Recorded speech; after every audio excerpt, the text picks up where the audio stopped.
Frères et sœurs, bonsoir tous. Ce soir, nous allons étudier le chapitre 3 d'Esaü. Le début du chapitre 3 raconte que Jéhovah va détruire tout ce sur quoi l'homme s'appuie. Jéhovah va tout détruire. Par exemple, certains s'appuient sur la force. Alors, tout ce qu'il a bâti sera détruit. Certains s'appuient sur les chefs. Alors, Dieu va détruire les chefs. Certains s'appuient sur les idoles. Dieu détruit les idoles. Cela signifie que Dieu va détruire tout ce sur quoi s'appuie l'homme. Alors, pourquoi tout ce sur quoi s'appuie l'homme, Dieu doit-il le détruire? Le Précleste veut seulement que l'homme s'appuie sur lui. Il ne veut pas que l'homme s'appuie sur autre chose que Jéhovah, en dehors de lui. Lisons ensemble. Jéhovah Dieu détruisant Juda et Jérusalem. Que détruit-il?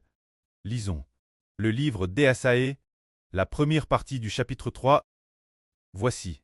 Le souverain Seigneur, Jéhovah des armes, Jéhovah, va retirer de Jérusalem et de Juda tout appui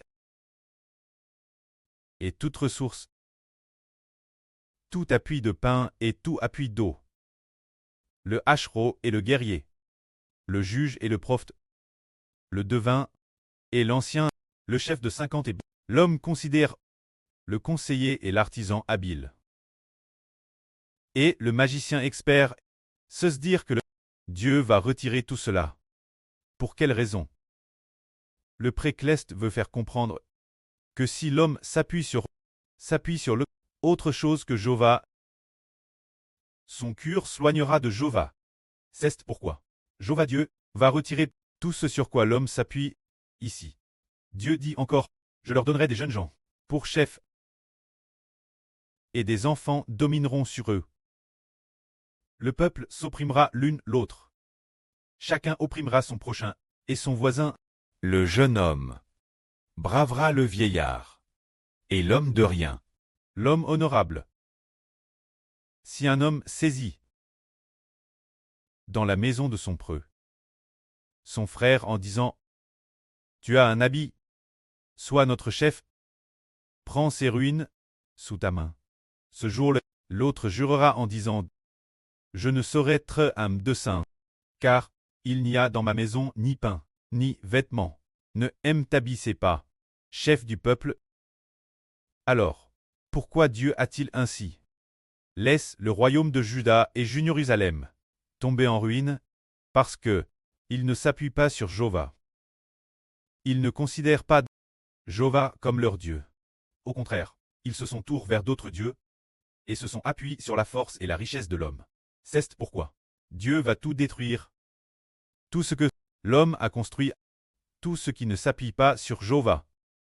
Jéhovah le détruira, tout comme le prêt dans le livre de Zacharie a dit tout particulièrement concernant le frère Ashber. Se dire, en ce qui concerne le frère Heber, appelant un homme du nom de Zorobabel, cet homme préfigurant le frère Heber. Disant ces paroles, l'adresse de Zorobabel. Ce n'est ni par la puissance, ni par la force, mais par mon esprit. Ce qui revient dire, Zorobabel, qu'il doit s'appuyer sur l'esprit de Jéhovah. Pour Zorobabel, il était un descendant de David, et de plus, son statut était si lève, et il est devenu le gouverneur de la province de Juda, celui qui parmi les Juifs avait le statut le plus lève. Pourtant, le prêtre lui a dit, ce n'est ni par la puissance, ni par la force, mais c'est par l'Esprit de Dieu que de grandes choses s'accompliront. Juste après, le prêtre a dit encore Zorobabel. Grande montagne, qui es-tu? Devant Zorobabel, tu seras aplani. La grande montagne ici fait référence aux grandes nations, et Zorobabel préfigure le frère Ashber qui construit le temple.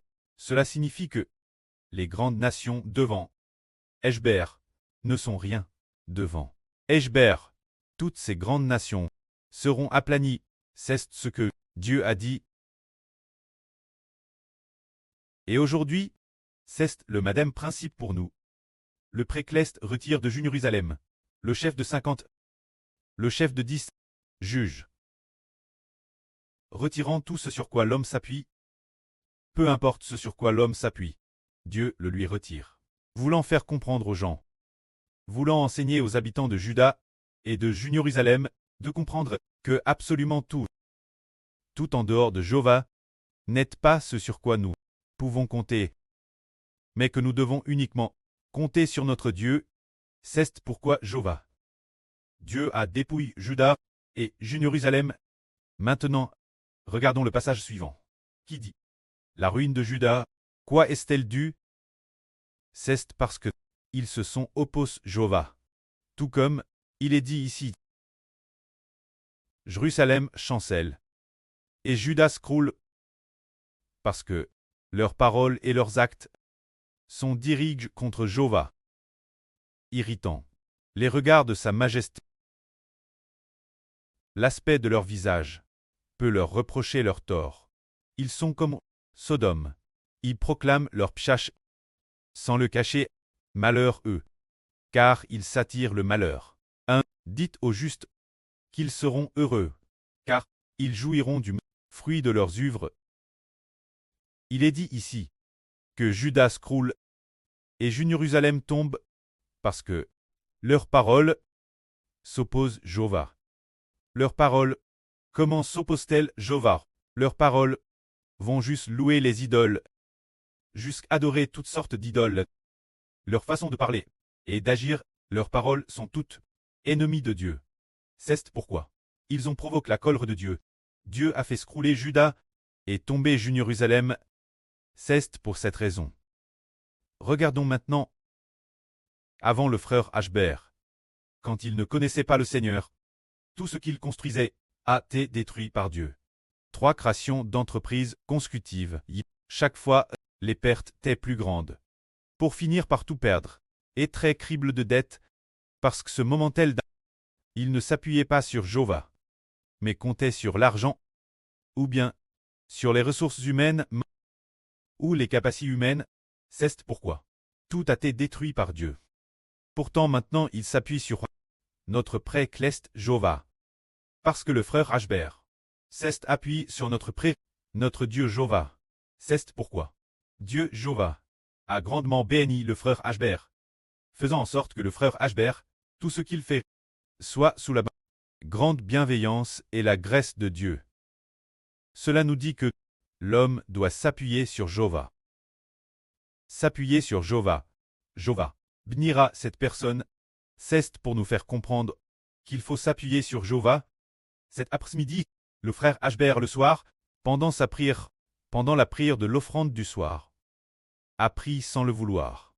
Pour quelqu'un, cette personne est un présentateur du journal Telvis. Ce présentateur s'appelle Kang Hui. Son mandarin est un TRS standard, au point qu'auparavant, quand le frère Ashbert étudiait, pour passer le certificat d'aptitude l'enseignement, il fallait passer le test de mandarin. Le test de mandarin, et pour ce test de mandarin, il fallait prendre l'accent du présentateur du journal, Kang Hui comme RF France. Mais, plus tard, le frère Ashbert s'est dit ce moment tel, waouh, l'accent de Kang Hui, le mandarin qu'il parle, est si standard, sans aucun défaut, qu'il la trouve impressionnant.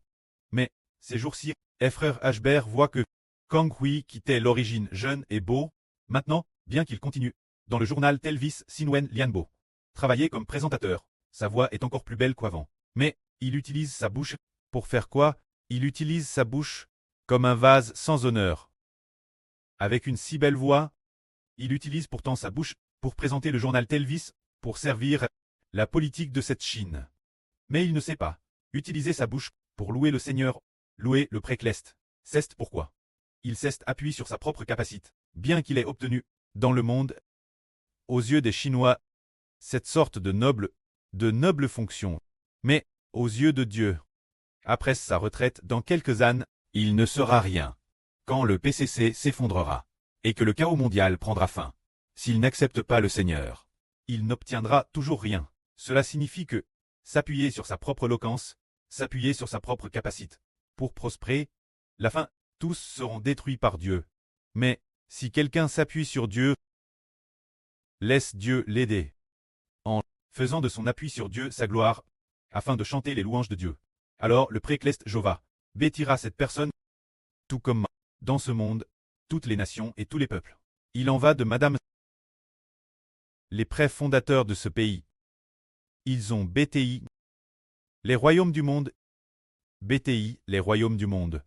Mais l'existence d'un pays ne dure au plus que quelques cycles. Et au plus court, peut-être seulement quelques années avant de s'effondrer. Ils ont utilisé leur propre capacité pour bâtir des nations, vers le sang de beaucoup de gens, sacrifient des vies, pour finalement établir une nation.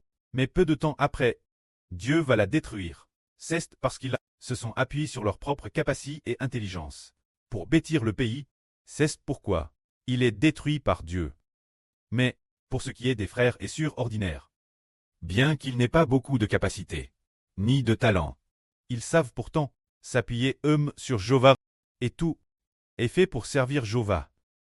Croyant que servir Jova est certainement la bonne chose à faire. Alors, nous sommes très désireux de servir le précleste, et nous désirons ardemment, après avoir servi le précleste, nous appuyer sur le pré et le Seigneur, pour que la fin, nous recevions la bénédiction du pré et du Seigneur, et que la fin, ces enfants, soient établis dans la noblesse. Ceci nous montre que, si quelqu'un s'appuie sur l'homme, alors Dieu le détruira. Si une personne s'appuie sur Jova, Jova la bâtira. Tout comme l'ancien royaume d'Israël. Quand le royaume d'Israël voulait s'appuyer sur le pharaon d'Égypte, pour résister au roi Nabuchodonosor. Mais, quand ils se sont appuyés sur le pharaon d'Égypte, Dieu a envoyé le roi Nabuchodonosor. D'abord détruire le pharaon, d'abord affaiblir la grande arme d'Égypte, la rendre faible. Madame l'arme égyptienne ne pouvait plus s'aider elle-même. Alors comment pouvait-elle aider le royaume de Juda? Madame la grande arme d'Égypte et tombe aux mains de Nabuchodonosor. Alors comment le royaume de Juda pouvait-il encore compter sur l'arme égyptienne pour vaincre le roi de Babylone? Nabuchodonosor. Le précleste voulait enseigner au roi du royaume de Juda, ainsi qu'au peuple de Juda, de comprendre et de savoir qu'il ne faut pas s'appuyer sur les armes trangres, ni sur ses propres forces, et encore moins sur les idoles. Car, si, ce sur quoi l'homme s'appuie, n'est-ce pas Jova détruira tout cela. Tout détruire, nous devons voir, dans ce monde, combien de personnes s'activent et travaillent dur. Dans tout ce qu'elles font, sur qui s'appuient-elles? Elles s'appuient sur leur propre capacité, pour gagner de l'argent, mais le pré les laisse souffrir amèrement. Pourtant, nous, ces enfants, ne dépendons de personne, ni des gens de ce monde, mais simplement, nous fixons nos regards sur notre Seigneur crucifié, Jésus-Christ. Au nom du Seigneur Jésus-Christ, nous recevons l'amour de Dieu, et finalement, nous sommes lèvres par Dieu la noblesse. C'est ce que Dieu nous enseigne en disant « Ne vous appuyez pas sur l'homme, car l'homme n'est qu'un souffle dans ses narines. Ne vous appuyez pas non plus sur les grands. » Par exemple, dans le monde, de nombreux fonctionnaires en Chine s'appuient sur des fonctionnaires plus lèvres, s'appuient sur certains dirigeants centraux, qui l'aient cru. Ces dirigeants centraux se sont effondrés en premier. Et finalement, ceux sur qui ils s'appuyaient se sont effondrés, et ils s'effondrent eux-mêmes. Cela nous dit, ne vous appuyez pas sur l'homme, mais plutôt sur Jova qui peut diriger toutes les nations et tous les peuples, et qui tient leur souffle de vie. Que la gloire soit auprès et au Seigneur. Amen.